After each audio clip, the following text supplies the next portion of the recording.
feature presentation.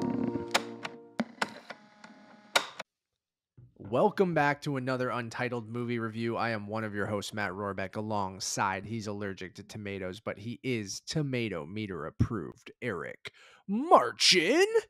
Matt, what do you think our other selves are doing in another dimension right now? Probably podcasting, but about Mountain Dew or about there's an infinite amount of possibilities. I am a Eric, an huge infinite. Minari fan. I just can't stop drinking it after watching that movie. I love that.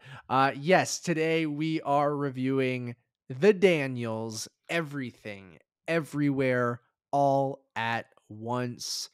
Man, Eric, I'm just gonna start. What a movie. I love this movie. It is a lot to take in. It is an Yeah. overwhelming film, We and that it we is joked today that we chose chaos today because we Yeah. recorded Moon Knight, this, and the Oscars all in one night. Which of the But- three, this is truly the most fun I think we'll have in terms Oh, of just having a totally. conversation about it, because again, like it's hard to know where to start or where to stop or how to explain this thing in just like a summary, as I normally kind of mumble my way through in general. Sure. But this is a holy experience that is both exhilarating and exhausting, but it is so rewarding, and it's weirdly inspirational from a filmmaker point of view to know that like these two guys are out there making movies that are this ambitious and this creative and And this unique and and also like- just feel like they're made by people and not Yeah. just by, you know, like a big studio system with a good director Absolutely. at the helm. Like this truly feels like it was made by the minds of two weirdos who are Yes. absolutely wonderful.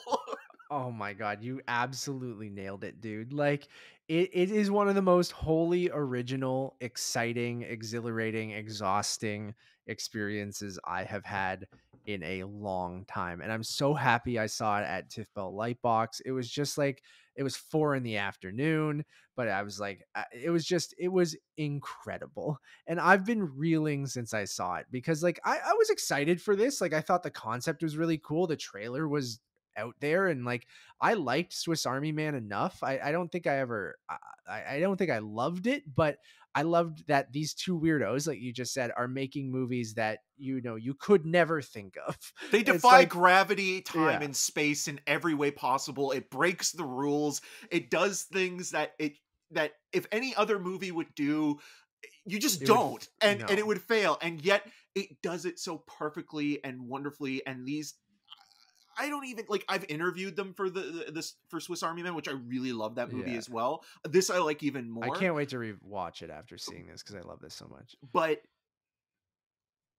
yeah, there's just some movies where it's like you go to the theater, you sit down, you have the experience, and you just say to yourself, this is why I love what I do. This is why I love talking about movies with you and with everybody. And you know, it isn't going to be everybody's cup of tea, Oh, but totally. boy, this is an experience like If it is, unlike it's anything going to be. else. Yeah. Yeah, and I don't even know where to start because you mentioned it. Like this log line is a Chinese American woman must retain herself through her counterparts throughout the multiverse while balancing tenuous relationships in her own family. Very straightforward. Yeah, but even that, other than like, the multiverse thing, it's very like it There's so much more. spirals into so many different storylines and plot threads, and also tributes and references, and yeah, it literally is everything, everywhere, all at once. And the thing that I am so curious about is reading that script, because I feel like the script almost needed the editor to kind of come in like the right editing at is the incredible.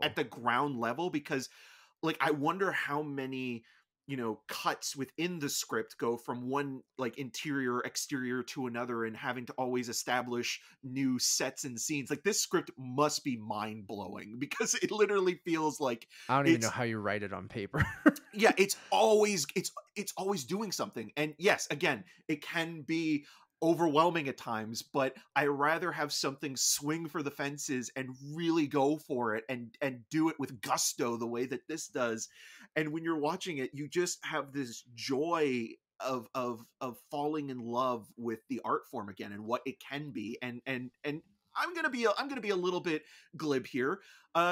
This eats Marvel movies for breakfast. Like this basically is like, you know, what I don't think we need to compare them, but I but don't multiverse disagree. stuff. I know multiverse versus multiverse. Sorry Loki, sorry Spider-Man. I, You guys have done some good stuff, but this is like on I another level I completely. agree. And you know me, I'm the huge Marvel guy. We just reviewed Moon Knight.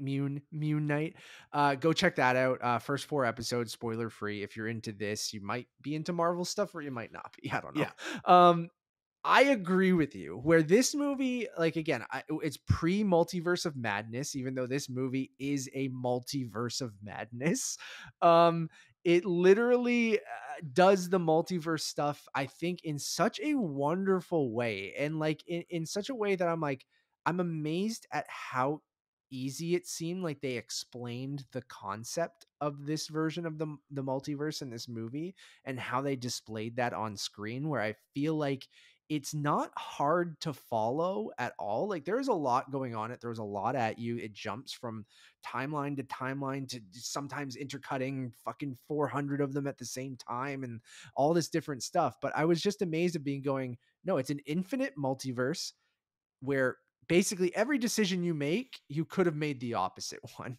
And then it's an infinite, like, just keeps going that way where every decision branches off into another decision and it's just infinite, right? yeah, And that was such a easy concept to grasp where, and then they go, you are the worst version of yourself, right. essentially, right? Although And then there's it's potential for you to be the yes, alpha version, which is yes, also an interesting perspective on how a lot of these kind of movies are again, like I can't even necessarily compare it completely to something like, the Terminator, or even weirdly the film that a lot of people I think have referenced, and I will as well, but it obviously is 10 times better than it. But like, The do you remember, Matrix. well, no, I was gonna say Jet Li's The People, One, oh, a where lot of people are saying the one, Jet yeah. Li literally, there's an evil version of himself that is tracking down and killing every other version of himself, and I after saw he people even kills in the one, comments of the trailer, people were like, "This Jet yeah, Li's the one." he becomes a strong, it's almost like a little bit of like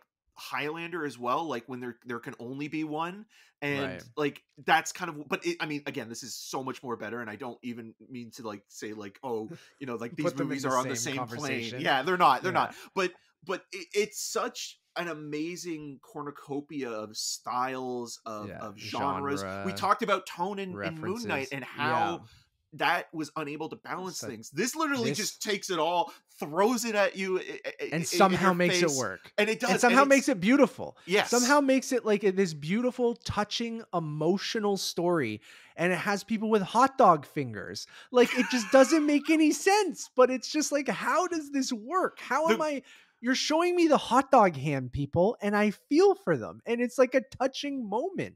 And I'm like, they're using their feet to like caress each other's face. And like, it's play the just like, piano. or play the piano. And it's just like, it is wild. And like there are some bits I just don't even want to give away that like No, I there's a reference to a certain Pixar oh, film that is that's Eric, you're amazing. yes, I cried laughing at that, at all of that. And like even the layers on top of that joke. And like you'd never think that that would be included in this movie. And I mentioned the Matrix. There's some, I think, some intentional references to that, like of the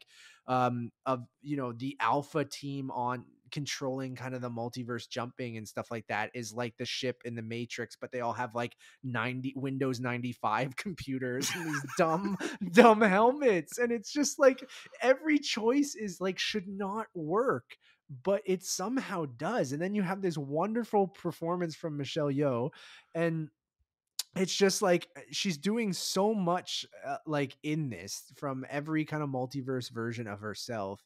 But then the action sequences are incredible, like just like great fight sequences that are using a fanny pack and like other things in like the craziest, most awesome ways, and like every weird weapon you could imagine, and slapstick violence, and just like it's just like every universe you jump to is something completely different and completely and utterly engaging. And I was just blown away where I'm like, I am in the middle of watching one of my favorite movies And I know that's hyperbolic, but it is one of those experiences where you only get it every once in however long, and maybe it's every few years or whatever, where you see a movie where you're like, this is one of my favorite movies now. And it'll be hard pressed for anything. I think, like, again, I said this to you, like, I hope there is a better movie than this year, because it's going to be very hard to top this. And I don't like being part of hyperbole, and I hate, And it's gotten a I lot of like, that as well, like from the critics specifically before it even comes out. Like there's a lot of and people I saying hope like that it's doesn't one of the set it up greatest for movies of all time. and I hope that doesn't set it up for failure. And I usually don't like participating in that hyperbole, but like, I'm just being completely honest that I was just mesmerized by this entire thing, thoroughly entertained, thoroughly moved. Loved every movie reference, different universe invoking different films and filmmakers, and just like the look of everything, the cinematography, the editing, which you already brought up, Eric, which I think is just some of the best I've seen in a really, really long time. And yes, is it the most, like we kind of poke fun at it in the Oscar stuff? Yeah, sure. But But like, it makes sense for the story that is being told to be this intricate and just kinetic in its style and how it moves at a click that is faster than again most blockbuster movies. Even like Michael Bay would watch this and be like, oh my god, that's so much. Like this is, you know, like you're it's so intense with how quick like things cut. And like you need to watch this movie more than once to really indulge in some of those references and appreciate everything that's going on, because there is so much to take in that first viewing that you're kind of just completely spellbound by the filmmaking and the performances. You know, like this is also very much a intimate story about family dynamics yeah, and how, you know, intergenerational relationships change, you know, the way that we look and see each other. And you know, this is also a classic immigrant story as well, about, you know, a woman who came from China to the US, you know, and fell in love with somebody and defied, you know, her her father, father. and Yeah, then also begins to question, well, what would life be like if I took, you know, this sliding door-esque path to another, you know, way. And you know, the movie references from everything from Wong Kar-wai to yeah, Buckaroo Banzai is just like, again, it truly is throwing everything at the wall and seeing what sticks. But most of it does stick, and it does so in this really weird, it's almost like when you watch it like fall off the wall, this beautiful painting reveals itself, or image reveals itself, and it's like, okay, now I totally get what this is. And even with, you know, the plot surrounding sort of the main kind of like, you know, end of the world apocalypse sort of storyline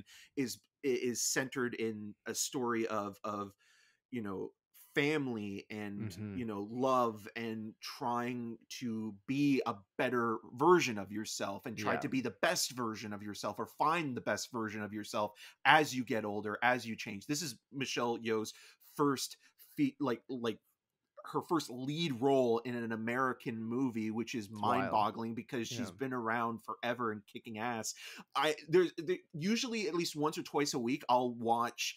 There's an amazing scene in, and it's not a great movie, but in Police Assassins, where her and Cynthia Rothrock team up and fight these guys, and it is so much fun, and it is playing into, you know, her background in martial arts as well. It's this wonderful showcase for her. And then also you have uh Kei Hoi Kwan oh my god, he's so good in this, dude. playing her husband, who a lot of people, especially our age, will Yeah, know him as either Short Round in Indiana Jones in the Temple of Doom, or in the Goonies as Data. and Data. Yeah, and this performance is so heartfelt, so funny, so kick-ass. You just, you feel so bad that you have not seen him in like in the last, what, 20, 30 years. And it's like, we could have had this for so long. And like it's an amazing performance. Like it truly yeah. is. Like, after He's the gonna be Goonies, on. he hasn't really done much, right? No, American, no. like he did it. He was in Encino Man, but Yeah, he is going to be whether he's campaigned for supporting actor or Oh my best god, actor, yeah. he is going to be Probably on my supporting, but list because absolutely. he I is don't care who else amazing. is in in Like the the movie this way year. he uses a fanny pack, his Is delivery is like you amazing. said, the Wark on Y universe, kind of like that He whole is sequence is he is like, super like suave and yeah. charming and like fuck man, like this guy is so good. And again, like I just like like the Hollywood system really screwed up because like we could have had so much more of this and it's such a shame. And you And knew they were probably a fan of him from yeah. those movies and was like, I wonder if we can get him. And then it was like, we have this amazing role that I think he would kick ass in. And he does. And it's fucking awesome. Like, he's so good. And like, the whole cast is Well, great. Like, Stephanie Shu as well as the daughter who like she's at a crossroads in her life, especially with Michelle Yeoh, who's playing her mother, and sort of like again, she is trying to be herself completely and open, and introduce her girlfriend to um, her grandfather, who's played by the great James Hong, who, if you're not familiar with him, he's been in hundreds of productions. yeah. Obviously, kind of like the big one that a lot of people know is John Carpenter's Big Trouble in Little China. And Yep. in this movie, he also gets to play so many vastly different roles that are, a tribute to his career and giving Yeah. him more and he was also obviously in Blade Runner as well, but like it's actually utilizing, these great actors who haven't had a moment in the sun to shine the way that they do here. And like Stephanie Shu, the way that she like wears these ridiculous costumes Oh and my kind God. of creates But makes him look menace. fantastic. But Yeah, then, like, yeah. she it's almost like she basically rivals Lady Gaga in a lot of ways in certain scenes, and like And is that. menacing and is cool looking and just cool to the like to her core in this movie is just she rules too. And it's also a Um, celebration of Chinese American culture, with Chinese New Year's kind of being a yeah. main focal point of where the story's taking place. And also, the food. I mean, the food in this movie, like Yeah. when they're cooking at the beginning of it, is just like, Hmm. I could spend an hour watching just that. Everything And bagels I've had for the yeah. last And then 2 Jamie Lee weeks, dude. Curtis is an IRS Dude, agent I who's just saw auditing them. Deirdre Bobeardra is her name. That's incredible. Her name is Deirdre Bobeardra.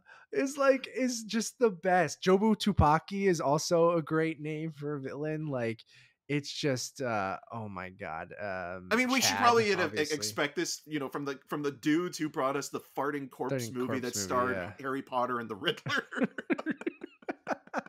It's just so good, and I don't even know where to jump to. Like, Well, the that's the thing. movie, It doesn't. It's yeah, so spontaneous and alive that like it feels like it even isn't sure where it's gonna go. yeah, It's just you got to follow with it.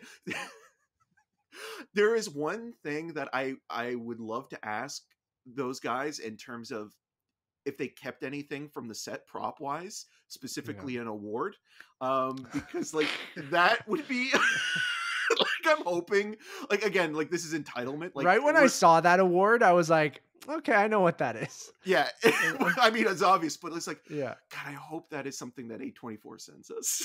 Oh, for the award stuff, I don't know what the hell they'll send us for this, but like, I It's so cannot wait good, to see what that is. and I haven't Uh, laughed that hard in such a long in a time movie. either. That's what I Yeah. mean. Like, that's like, we talked about this. It's so hard to balance all those different kind of things. A movie that can make you laugh, that can make you cry, that can make you feel exhilarated and have all those genres in it and do them all well. And then on top of that, just add this layer of just zaniness that only that seems like it can, like you said, can only come to the mind of the two best friends that are just weird, chill, awesome dudes.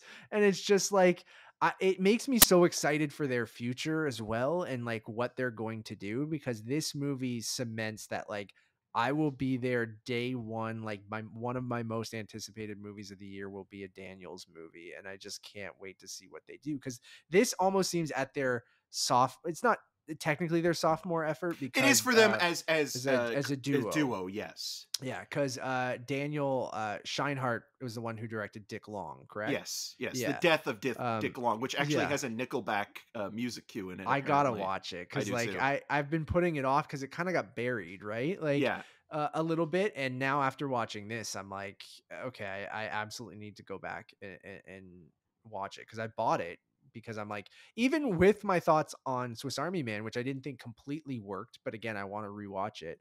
Um, I still was like, oh, well, that's wholly original, and I can't wait to see what these guys do next. So when Death of Dick Long, seeing that trailer, I'm like, oh, I definitely want to check this out.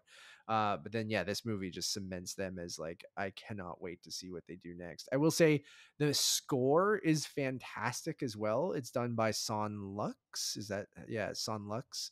And it's got, I cannot, like, I'll list some of these people. So Mitski, David Byrne, a flute playing Andre 3000, Randy Newman, Moses Sumney, and Y Music. I That's had like no the idea it was Avengers of actual. music. I couldn't believe it. That's actually Randy Newman. I didn't know that, which is, I thought they got an impersonator, which is fantastic. Shout out to Randy Newman, because like God, he's a guy that, like, again, obviously he's I kind of honestly thought that parodied, it was an impersonator. but he did an amazing, like, I think people take his scores for granted. Sure. Like his score for Marriage Story is Yeah. excellent, and Yes, he's a great like composer, but he's him just, doing this as well, I gotta give him so much oh more my credit. God, I cannot wait. I've already bookmarked that album. It's not coming out until this goes wide on April 8th. We should say this is getting a platform release as well, so it's playing right Yes. now in New York, LA, and San Francisco. You guys will be able to check it out. It opens a little bit more wide on April 1st, No fooling. which includes Toronto, Vancouver, and Montreal, correct? Yes, and then And then, on April 8th, it opens, I think, wide, or at least somewhat more accessible for people to see, that it's not in major cities. and then, yeah, April 8th, it's, yeah, opening wide, yeah. So, or at least wider, but I think it's going pretty wide on the 8th. So, yeah, the score is fantastic. I thought the cinematography, I gotta bring up the aspect ratios, because I'm an aspect ratio boy, and I love a good aspect ratio change. So the cool thing about the universe jumping is like different universes have different film styles, which have different aspect ratios and different things like that. So you get some 4:3. You have the action sequences when the movie starts to become like a kung fu movie, goes into 2:39. The movie starts in 1:85. It goes to 4:3. It looks like almost 16 millimeter sequences when you get some of the, another thing when they, what just helps so much with the universe jumping is like certain times you would jump into a universe and they would do this 16 millimeter 4:3 kind of flashback through Michelle Yeoh's life leading into that moment of that universe, and it's just really quick, and it's a lot being thrown at you, but And it it's just slow. her. It's not like a younger version of herself as well, which Yeah. I think is interesting, because Defy Bloods kind of did this as well, where you saw the older versions of themselves remembering their past, and like you think, okay, well, when you're thinking about your past, you're not necessarily thinking about how you looked younger. You're just thinking about that moment, and I think that really works as well. Where I could see some people being like, oh, why isn't a younger actor playing that role? Or de-aged or some Yeah. shit, right? Like they just let them do it. And I just love the look of that 16 mil look, 4:3 kind of look. And it was like those kind of stylistic choices that are always thoughtful of like, okay, when do we use, and I talked about this in After Yang as well, where it's like not just doing it for style purposes, like it is, but it's also thematically relevant to the story they're saying telling, and like each kind of aspect ratio change has a reason, where the more dramatic moments are kind of in 1:85, or the action moments are in 2:39, and like the flashback stuff is in that kind of 4:3. So I always love that kind of stuff too. Yeah, there's also one 90s song that weirdly plays twice, and it is the funniest, two of the funniest subtle music cues, where it's like, and where they play is kind of amazing as well. But Yeah. yeah, the way that this is unlocking, untapped potential, and sort of, again, it literally is kind of like the best version of like What If, in a lot of ways. It's like, what if this happened, or what if this person did this instead of that? It's a live action cartoon. It's comic booky. It's action packed.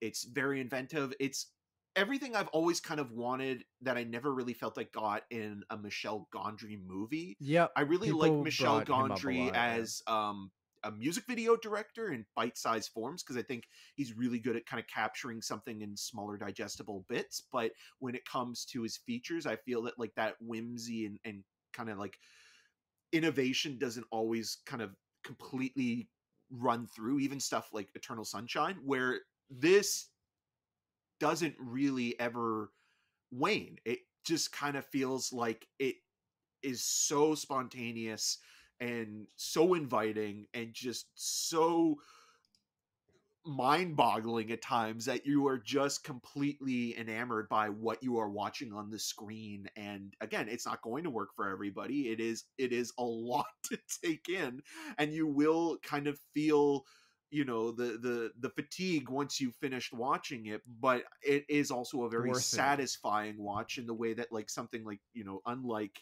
you know, a Zack Snyder movie is, where you watch, you know, a 2 to 3 Justice hour League, long movie yeah. and you're just drained of life and you just think to yourself, why did I even bother with that? This is that good exhaustion where it's like, I've been through an experience that I will cherish, especially if you love the film. And yeah, like, it's one of those movies where you don't get one of these that often, and you know, when you do, you really just like have to shout to the, you know, the And rooftop and be yeah, like, you need to see this thing. Like, it might not seeing be is your thing, but believing. try it. Yeah. Because if it is your thing, you are going to absolutely love it.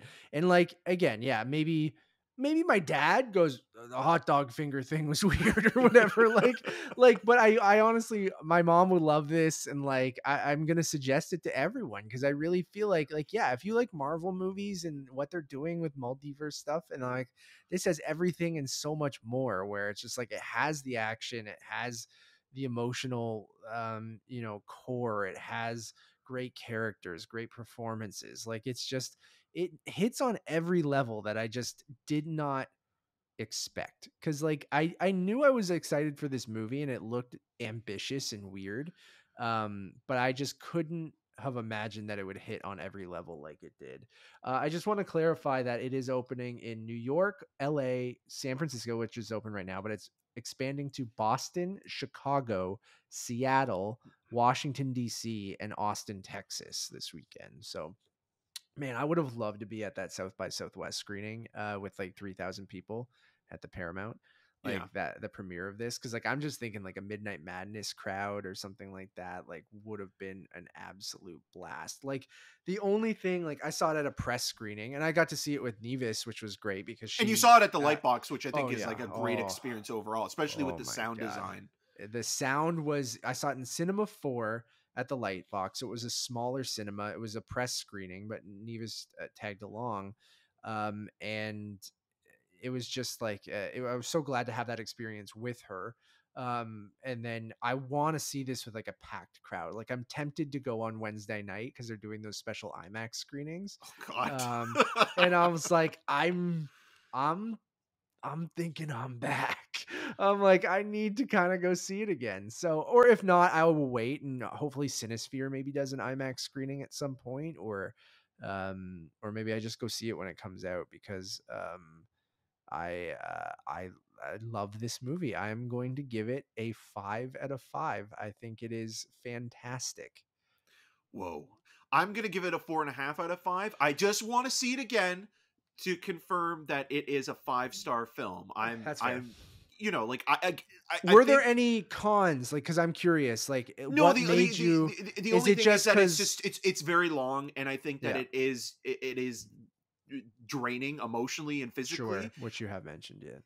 And I think that, like, it being 2 hours and 16 minutes, you do kind of feel that length, and not that it drags. I don't think it really drags. I just It think takes a that little it's, while to get started, actually, yeah, which I but was I kind of surprised. like But like, that though. Like, same, I like same. that we spend time in the laundromat getting to meet some of the people that will play multiple I roles totally agree. throughout. Yeah, And you know, like, even we didn't because the even mention family is Jenny such a. Slate.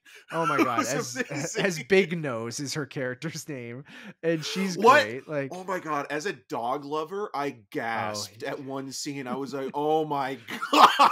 You guys are literally out to lunch. yeah, You are like, truly, I cannot express how wonderful an experience this is." And like, yeah, it's one of those things where, again, like, I want to watch it again before I give it 5 stars, because I, you know, as well, just not to overhype things. So, but I totally get that. it I'm truly is an all aboard, choo experience. choo, all aboard the hype Yeah, train, baby. Like, I'm hop on, all aboard. you need to Let's see this go. movie. You need to see it in theaters.